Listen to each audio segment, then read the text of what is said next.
السلام علیکم ورحمۃ اللہ وبرکاتہ۔ اعوذ باللہ من الشیطان الرجیم، بسم اللہ الرحمن الرحیم۔ محترم سامعین، میں امید کرتا ہوں آپ سب خیریت سے ہوں گے۔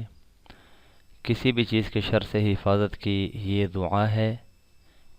اس دعا کی ہر مسلمان کو ضرورت ہے، ہر انسان کو ضرورت ہے۔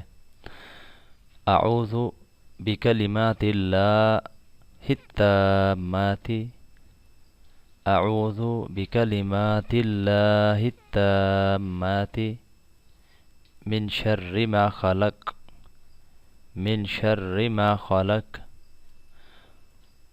صحیح مسلم کے اندر یہ حدیث موجود ہے دعا کی، 7053 نمبر حدیث ہے۔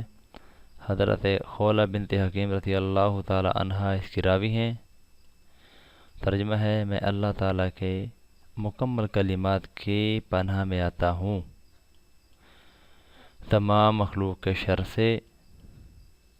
فضیلت حدیث یہ ہے، رسول اللہ صلی اللہ علیہ وآلہ وسلم نے فرمایا، جو شخص کسی بھی جگہ پر قیام کرے پھر یہ دعا پڑھے تو جب تک وہاں ٹھہرا رہے گا کوئی چیز اس کو نقصان نہیں پہنچائے گی۔ محترم سامعین، چھوٹی سی ایک دعا ہے اور کتنا بڑا اس کا فائدہ ہے۔